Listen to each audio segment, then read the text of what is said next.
Today I hopped into my R8 that I recently acquired. I bought it about a month ago and it was in a pretty sorry state.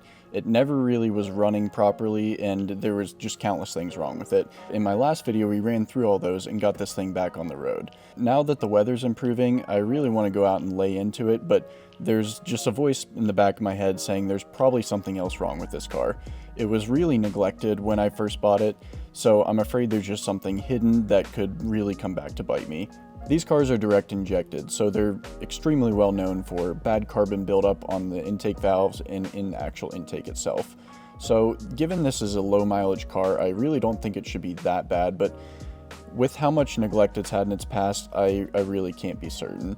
And given it's probably a day's job to pull the intake off and do carbon cleaning along with all the other stuff while I'm in there, it's definitely worth it for my peace of mind. So we're going to take it over to my garage, we're going to start stripping everything apart, inspect the valves, and whether they're good or they're bad, I have something ready to carbon clean it, and then we'll hopefully get it back out on the road, and that way I can drive it without thinking the engine's going to blow up.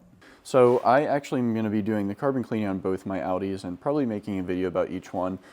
This one, believe it or not, is actually going to be the easier of the two because my other is a V10 and it's a front engine car, so there's no room at the front of the engine. This one, the intake is pretty simple. I mean, there's really long runners, but it's just a handful of bolts. Correct me if I'm wrong, but I don't think there's any like coolant lines or anything running through the, just kidding, there's a line right there. That might be air though. But up here, there's actually tons of room up by the crank. Little did we know Audi was going to be putting an engine that had 2 more cylinders in this car, so that would be the reason behind that. This is going to be pretty simple. I'm just going to take off this panel, potentially the air box. This just pops right out, and then we're going to run around and do all those bolts there, and hopefully this should be a pretty easy job. I have spark plugs as well. We're going to pull those out just to like lessen the compression so we can rotate the engine around. And all we have is just a couple of parts over here. We have 8 spark plugs, 2 of these nifty expensive intake gaskets. I've got a serpentine belt because I'm going to be in there rotating it, why not change it? And then where is my car? There it is. And then I have my walnut blasting kit with the Audi attachment. So I just have to go find a shop vac. We will let this engine cool down for a minute. I'm going to eat some lunch sitting inside the car, and we're going to pop that intake off. The first thing we have to do is expose the engine by taking off these beauty covers. There's only probably 5 bolts, I think, on each side, followed by the hatch support. And then next thing we do is take off all of the hoses and clips. This intake manifold looks relatively simple from the outside to take off, but it's mainly just tedious. There's a lot of little things that need to get done. Lost my microphone for a second. It must have transferred over while I was bending down. Is that better? All right, so got some good progress. There's just an insane amount of like vacuum lines everywhere. There's probably 10 to 12 just on the intake, and then I just have to remove all these sensors, PCV line, unclip all this stuff because the bolts are down here. You see those there? We got 1, 2, 3, 4, and then the 5th one is the one I'm struggling with. It's back here. It's blocked by the high pressure fuel line and the sensor and a coolant line, so really don't want to have to do the high pressure pumps just to get the intake off. But around here, got our light going. This side's a little easier. Yeah, you can see it right there to the left of that solenoid. For some reason it's a different head fitting than the others. Now, I am putting my bolts back just to not forget, but I did not take any pictures or label any of these vacuum lines. We're going to attempt to do that by memory, so stay tuned to see if I can get that right. If I can even get this off. It's a little bit more challenging than I was expecting it to be, but we're only 20 minutes in, so I feel like if I put another 15 minutes into this thing, this intake is going to be off. Quick wobble extension, and that solved that problem. So let's give this a test. I think all those are off. I still have some lines on, but I can't really get to them, so I'm going to try to pull the intake back and then get to them. But let's see if this guy moves. Okay, it does in the front, but not in the back. Okay, it does move in the back.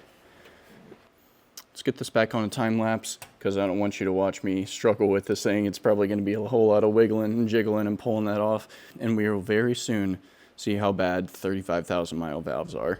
At this point, I'm just removing all the remaining vacuum lines and plastic clips on this intake.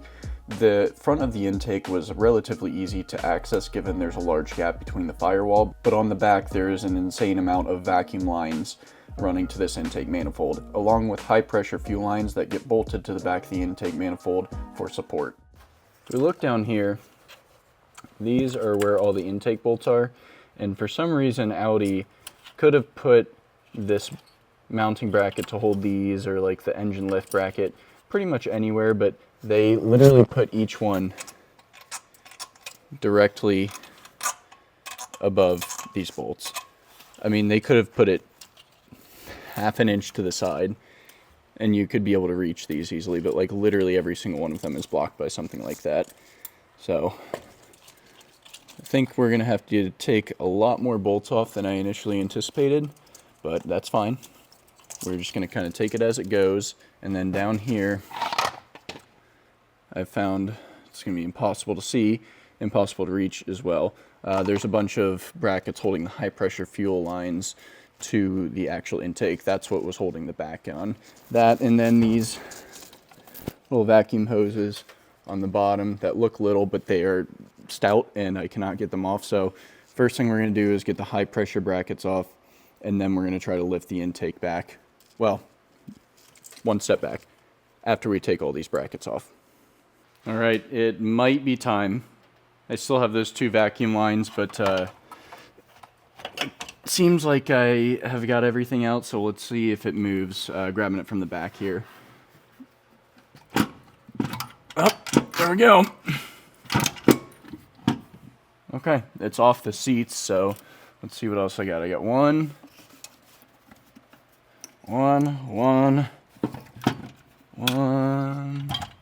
2 lines. Okay, so if I can get this camera down in here, there is, looks like vacuum actuated intake flaps. Most of the other Audis I work on are like, have like a solenoid or a motor for it. So I'm probably gonna label these guys and pop them off. It seemed like there was like a junction in the back for the all the vacuum lines. So there's only 2 lines that went to the intake manifold, but then there's like a distributor that goes pretty much everywhere. But I tilted it up to try to get to those, and I think we're free minus the one vacuum line back here. Okay, where's our one line go to? Oh, it's off. Oh, God. This thing's kind of heavy. It's gonna be fun to put back in. Oh, we have another intake flapper back here. Just every time I try to pull it up, I just feel and find one more thing that's connected.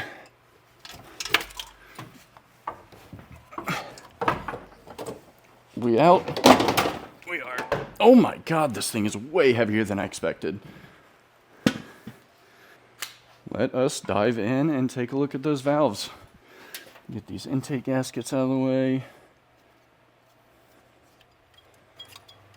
Be careful not to drop anything into the cylinders. Okay, let's take a look at these valves. Now keep in mind this car has 34,000 miles. Okay. Yeah, there's some good buildup down in there. There we go, there's a good view. Let me take this divider out. I think it's probably going to be pretty stuck in there. I'll probably need a, whatever you call one of these things right here. I'm just so nervous about all this stuff falling in there. I might need to vacuum that out really quick.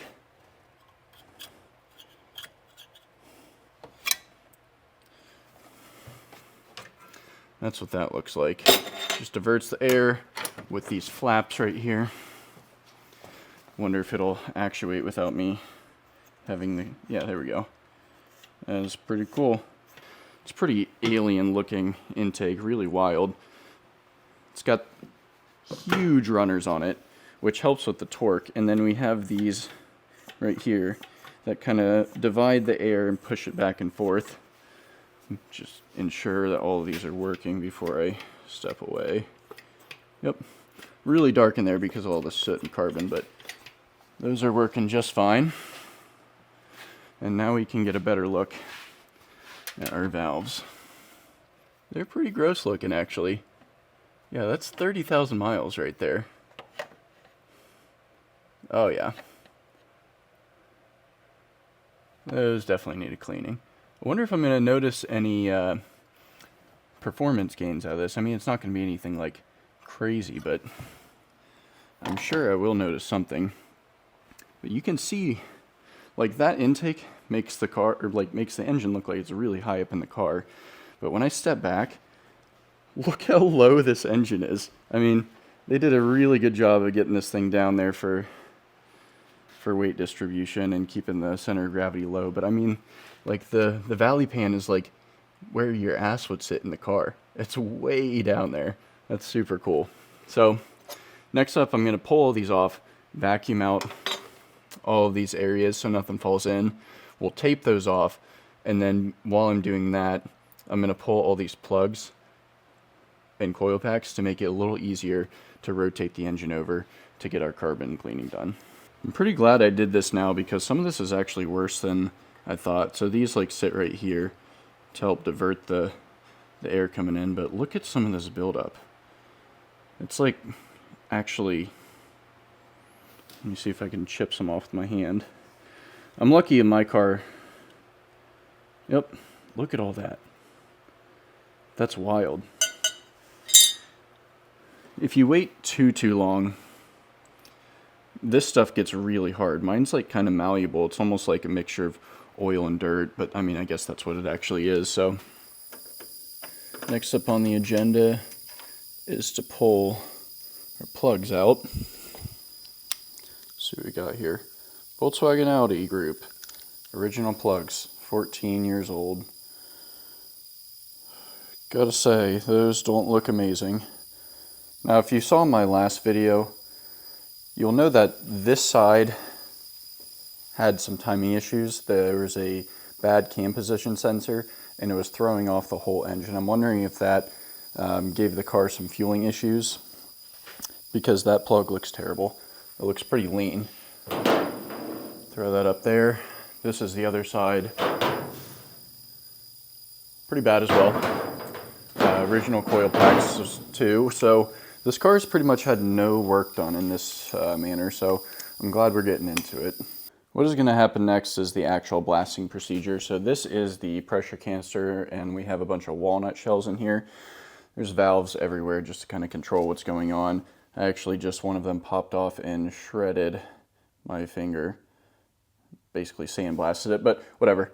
What's going to happen is we feed air into this, pressurizes it, open this valve, it shoots walnut shells out at a crazy pace, and then over here, this is going to go on top of the cylinder head where the port is, and then this is going to work its way into this hole, release the walnuts, and clean out all of that while the vacuum then sucks it back up. But we have to make sure each one of the valves is closed while we do that, so we're probably going to do them one at a time, like open up each individual one so I don't get any debris in there, and then we'll just kind of work our way through the engine, and then we have our access up here to rotate it over where and when we need to.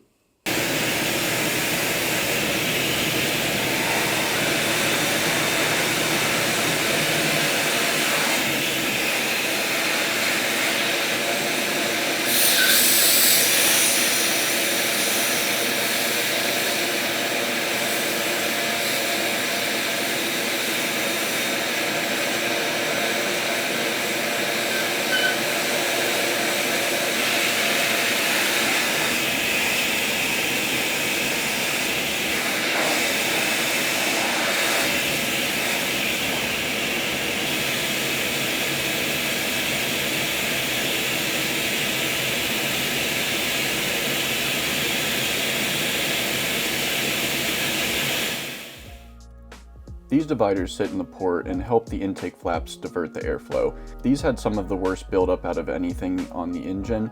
you can see there's a giant chunk right here that I'm having to use a razor blade to scrape off. Most of these were really bad on the bottom, on the side closest to the cylinder head, and not as bad on the top. So we're not going to need to do too much cleaning in the actual intake manifold itself, but each one of these little diverter flaps probably took me 10 minutes to clean and get to the point where I was happy enough to put them in the car. Now we can finally take a look at the finished product. We blasted these with walnuts and then used an intake valve cleaner to put in there and soak them. Then I blasted them out with some compressed air and hit it with some brake cleaner to finish things off.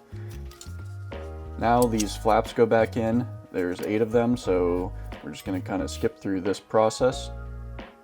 Next up, the intake manifold gaskets, and these are directional. One side works on one side only. They have 2 little clips that secure on each side to help ensure fitting the intake manifold is nice and easy when you pull it down, just because there's a whole lot going on under this thing. And last but not least, we are going to pull this intake manifold on and then set it down. It went in a lot easier than it came out.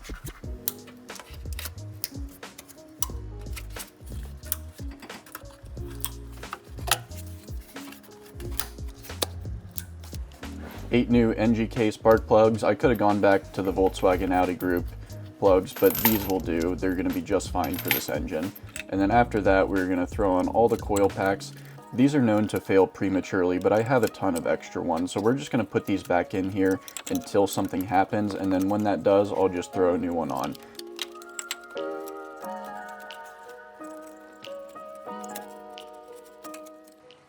And last but not least will be to pop on these beauty covers. You can really see the insane amount of vacuum lines on this engine from this view. None of these ended up being coolant lines, thankfully, though. Finishing piece, now that those beauty covers are on, and it's time to give this a start. I know this thing's going to smoke a little bit given there's a lot of debris that fell in, and the valves probably aren't sitting perfectly to begin with. A couple seconds of running should work that out.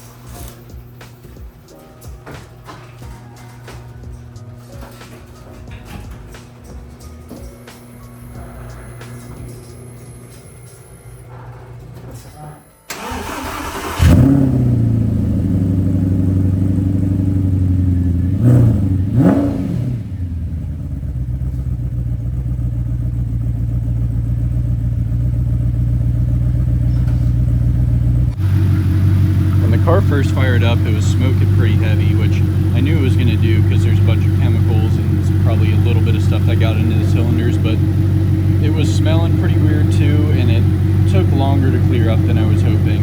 It's like 20 degrees out, so this is just normal condensation, but that really threw me for a loop. Alright, condensation cleared up, so I think we did it. That was kind of scary. It was also a little nerve-wracking because when I first started the car and started driving, it kind of stumbled a couple times, and then every warning light came on, and then when I set off, it kind of was a little lumpy, and then it cleared out pretty much immediately, maybe after 100 feet or 200 feet. I think just all the electrical connectors that we unplugged made the car just kind of freak out for a second, then it realized that everything was good, so it kind of came off. But the car seems to be idling a little smoother than before. It was a little bit lumpy, like there was a hiccup every like few seconds before. I haven't really laid into it because I wanted to check and see if it was done smoking, but it does feel a little bit smoother. I'm not sure if I'm going to see any performance gains out of that or at all. Do a small little pull here.